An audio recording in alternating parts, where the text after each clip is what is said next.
vamos tratar das contribuições das empresas. Empresas e também entidades equiparadas às empresas na forma da lei. Bem, eu começo então com o conceito previdenciário de empresa. Quando a Constituição Federal me diz a Seguridade Social será financiada, as seguintes contribuições. 1. Do empregador, das empresas e entidades a ela equiparadas na forma da lei. Não era isso? Bem, o que para a Previdência, qual é o conceito previdenciário de empresa? Veja, o artigo 15 da Lei 8.212, no seu inciso 1, dispõe, veja, consideram-se empresa, firme individual ou sociedade que assume o risco da atividade econômica, urbana e rural. Agora veja, com fins lucrativos ou não, bem como os órgãos e entidades da administração pública direta, indireta e fundacional. Então, eu posso dizer que quem faz parte da administração pública direta? Lembra? Olha, no caso da União, né? No caso da União, a administração da administração pública direta. A própria União, com seus órgãos, né? A administração pública indireta. Aí nós temos as autarquias, as fundações, as sociedades de economia mista, as empresas públicas, certo? Embora autarquias e fundações públicas são pessoas de direito público e as sociedades de economia mista e as empresas públicas são de direito privado, né? Lá no administrativo você vai estudar isso muito melhor. Todos eles vão ser o quê? Empresas para a Previdência. Imagine o seguinte, o INSS é uma autarquia federal. Ele vai contratar, imaginando contratar uma pessoa para ocupar um cargo exclusivamente em comissão. Essa pessoa não tem vínculo efetivo, não ocupa cargo público efetivo. Vai ser contratado para ocupar um cargo em comissão. O presidente do INSS. Imaginando. Ora, para a Previdência Social, ele é o quê? Um segurado obrigatório do regime geral de Previdência Social na categoria de empregado. O INSS tem alguma obrigação para a Previdência? Sim. Ele deve reter a contribuição desse seu empregado, descontando nas alíquotas progressivas de 7,5% a 14% sobre o salário de contribuição e também contribuir como empresa. Então, empresa pode ser aquela empresa que nós temos, né, conhecimento, sociedade que assume o risco da atividade econômica, com fins lucrativos ou não. Cuidado! No caso do empregador doméstico, a atividade não pode ser lucrativa, com finalidade lucrativa. Se você pega o conceito de empregado doméstico e o conceito de empregador doméstico, está lá, sem finalidade lucrativa. Agora, a empresa, para o conceito previdenciário, pode ter fins lucrativos ou não. Eu vou te dar um exemplo. Um hospital beneficente. Ele é uma empresa para nós, para a Previdência. Ele tem empregados, ele contrata N serviços e presta também serviços. Ele é uma empresa. mas ele não tem fins lucrativos. Então começa fins lucrativos ou não. E nós temos as entidades que se equiparam a empresas. A lei, então, em obediência ao que determina a Constituição, veja, entidades equiparadas a empresas na forma da lei, então veio a lei e trouxe quem vai se equiparar à empresa, ou seja, nós vamos considerar aquilo como uma empresa para a questão das obrigações previdenciárias. Então veja só, olha, o contribuinte individual e a pessoa física na condição de proprietário ou dono de obra de construção civil, em relação a segurado que lhe presta serviço. Vamos lá. Imagine um contribuinte individual. Vamos colocar aqui um psicólogo. Um psicólogo tem lá o seu consultório, é um contribuinte individual. Mas ele, muito atarefado, né, com todo o seu trabalho, ele não consegue fazer as outras dinâmicas. Marcar as sessões, aquela papelada de burocracia, de contabilidade, etc. Então, ele contrata uma secretária.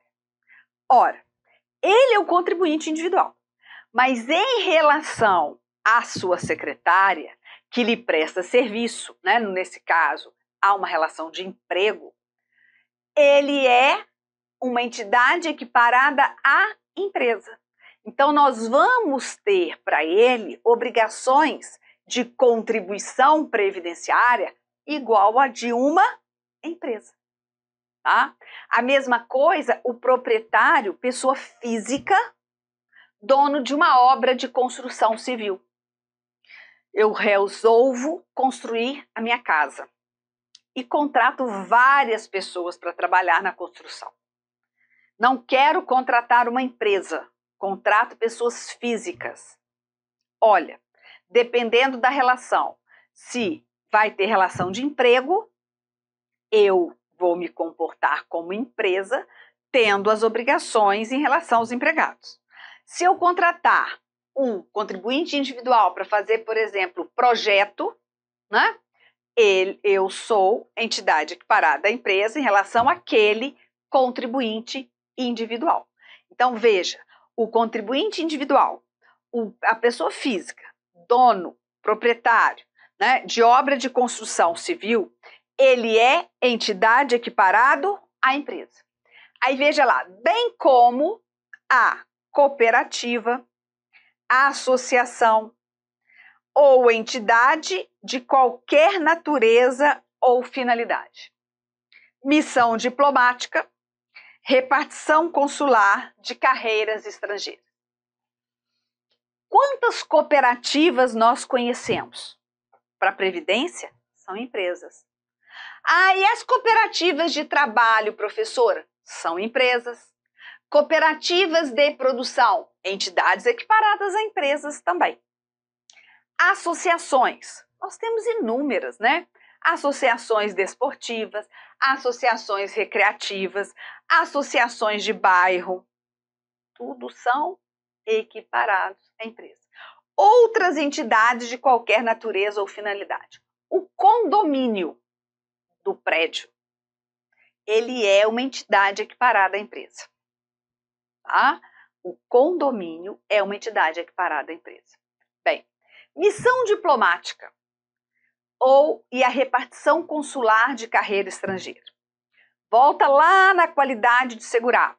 Veja, aquele que presta serviço no Brasil, a missão diplomática ou a repartição consular de carreira estrangeira e aos membros dessas missões ou repartições são segurados obrigatórios do regime geral de previdência social, salvo, exceto ou excluídos, o não brasileiro sem residência permanente no país, né? E o estrangeiro e o brasileiro amparado pela legislação do país do domicílio, repartição consular ou da carreira estrangeira. Então veja, se eu tenho aqui um consulado americano e ele tem empregados aqui no Brasil, no consulado, ele é uma entidade equiparada à empresa. Ele não vai ter que reter a contribuição dos seus empregados? Sim. Ele não vai ter que fazer a contribuição como empresa? Sim. Tá? Então aqui nós não só vamos, por exemplo, decorar a norma, porque isso, decorar, não adianta até chegar, né, o nosso concurso ou o seu concurso, mas eu tenho que aprender a lidar com a legislação, a estudar a legislação. Então, se vier uma questão muito literal, eu consigo entender. E se vier uma aplicação da norma, eu também me saio bem. É assim que a gente estuda. Não dá para ficar decorando, né? Ah, professor, mas a senhora fala igualzinho está no texto da lei. Porque, simplesmente, eu vou fazer 23 anos que eu dou aula de direito previdenciário. 23 anos, gente.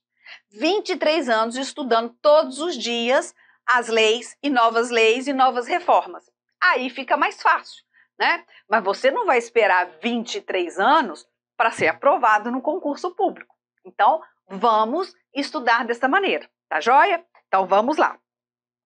Olha só, o decreto 3.048, ele tem como empresa a firma individual ou sociedade que assume o risco de atividade econômica, urbana ou rural, com fins lucrativos ou não, lembra? Bem como os órgãos e as entidades da administração pública direta, indireta e fundacional.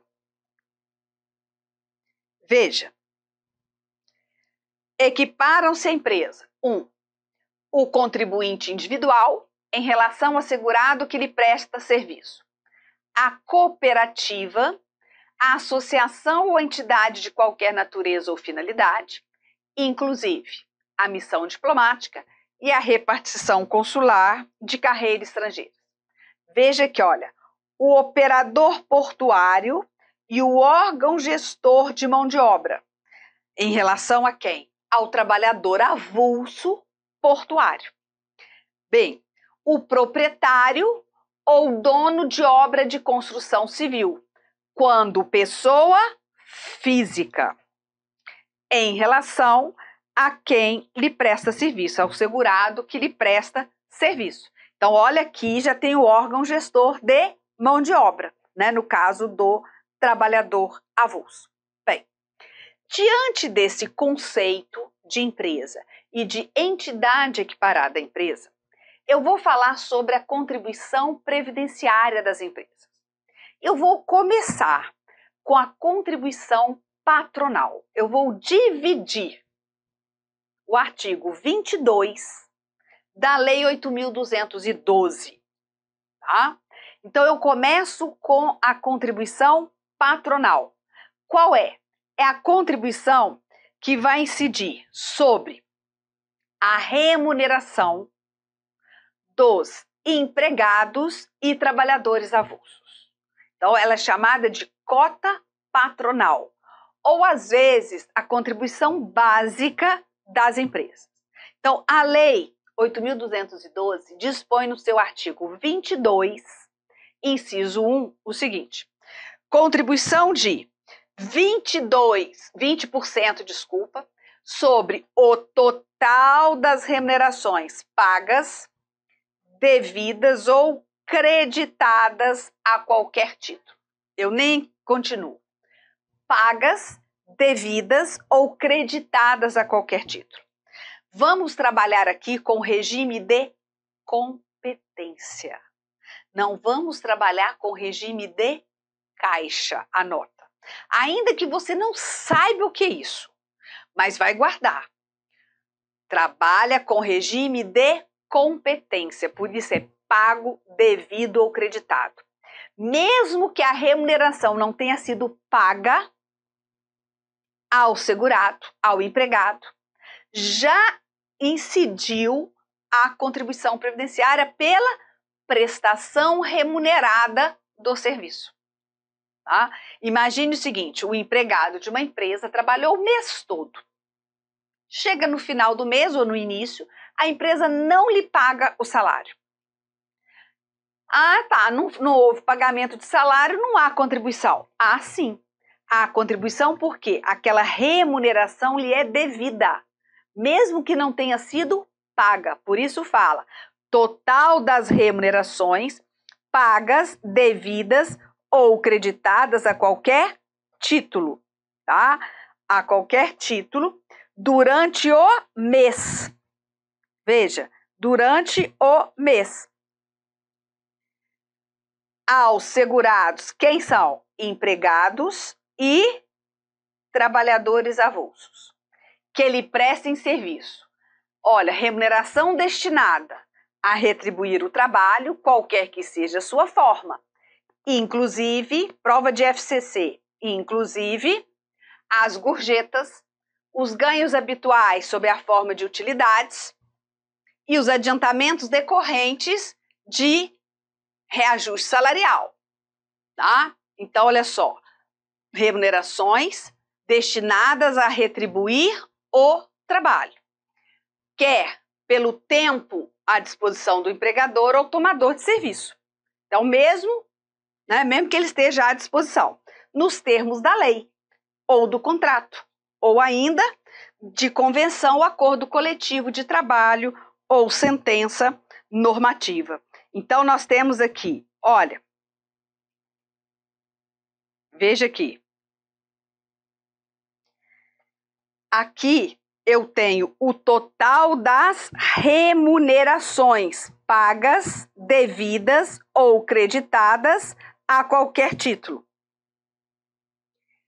Total das remunerações. Que parcelas vão entrar nesse total de remunerações? São as parcelas que nós já vimos que constituem salário de contribuição, exceto uma. Qual é a parcela que é considerada salário de contribuição, tem incidência da contribuição do segurado, mas não tem incidência da contribuição da empresa ou do empregador? É o salário maternidade. Salário maternidade é salário de contribuição? Continuo me perguntando isso. É, porque salário de contribuição é a base de cálculo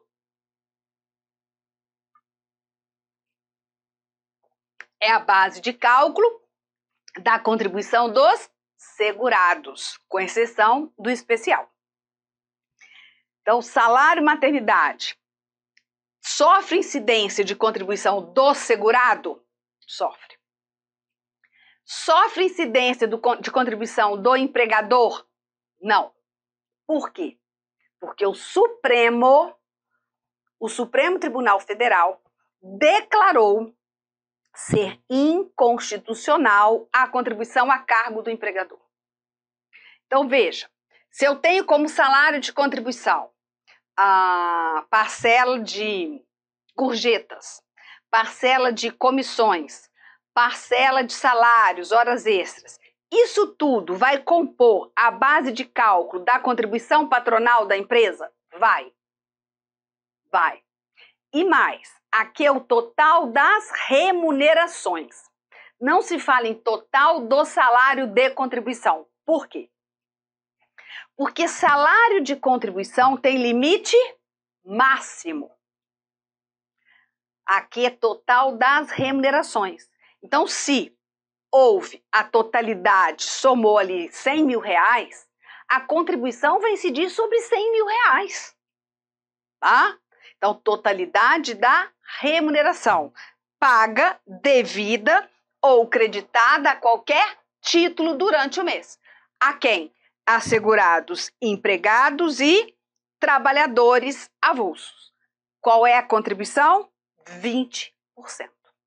Tá? 20%.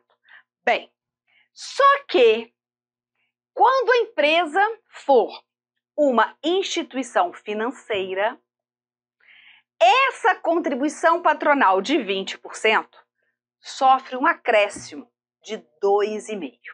Veja, no caso de bancos comerciais, bancos de investimentos, bancos de desenvolvimento, caixas econômicas, sociedades de crédito, financiamento e investimento, sociedades de crédito imobiliário, sociedades corretoras, distribuidoras de títulos e valores mobiliários, empresas de arrendamento mercantil, cooperativas de crédito, empresas de seguros privados e de capitalização, agentes autônomos de seguros privados e de crédito e entidades de previdência, veja só, abertas e fechadas, é devida à contribuição adicional de 2,5% sobre a base de cálculo definida nos incisos 1 e 3 deste artigo. Como a gente está tratando aqui do inciso 1, então a contribuição patronal, quando se tratar de instituições financeiras, ela deixa de ser 20% e passa a ser 22,5%, tá? 22,5%. Professora, esse acréscimo na contribuição, porque é uma contribuição patronal, incidente sobre a mesma base de cálculo, por que para algumas empresas vai ser 20% alíquota e de outras, 22,5%? Isso não estaria ofendendo o princípio da isonomia? Segundo o Supremo, não. O Supremo Tribunal Federal declarou constitucional, vou colocar aqui, olha, constitucional esse acréscimo de contribuição. E baseada a decisão em quê? Primeiro, no artigo 195, parágrafo 9º da Constituição Federal. E também no princípio da equidade, na forma de participação do custeio. É engraçado, né? Se eu der uma outra aula sobre contribuições, ainda que eu fale o programa e não deixe, mas a maneira de falar muda. Eu não consigo fazer uma aula igual a outra, né? Eu consigo passar o conteúdo, mas não consigo passar da mesma maneira. Isso aí, em 23 anos, eu nunca consegui ser uma professora que fizesse exatamente da mesma maneira. Até cronometrado. Não sei, não consigo. Desculpe. Então, veja só. Esse acréscimo de 2,5%, né, foi considerado constitucional pelo Supremo Tribunal Federal, com base no disposto no parágrafo 9º do artigo 195. Lembra? A contribuição das empresas, as contribuições das empresas poderão ter alíquotas diferenciadas em razão da atividade econômica, do uso intensivo de mão de obra, do porte da empresa ou da condição estrutural do mercado de trabalho. E aqui foi em razão da atividade econômica. E baseado, segundo o próprio Supremo, na aplicação do princípio da equidade na forma de participação do custeio, né, no custeio da Seguridade Social. O que esse princípio diz? Vai lá na aula de princípios. Vamos tratar aqueles que têm maior capacidade contributiva com maior ônus na contribuição, para ser o quê? Uma participação no custeio de forma mais justa possível. Tratar igualmente os iguais e desigualmente os desiguais. Então, segundo o Supremo, não houve ofensa ao princípio da isonomia. Houve sim o princípio da aplicação do princípio da equidade na forma de participação no custeio. Então, lembrar essa história inteira é que a cota patronal da empresa, incidente sobre o total das remunerações pagas, devidas ou creditadas, né, aos empregados e trabalhadores avulsos é de 20%, sendo que para instituições financeiras nós temos um acréscimo de 2,5%, considerado pelo Supremo constitucional. Certíssimo? Então, ficamos aqui com a parte patronal, a contribuição patronal das empresas. Só um minuto agora.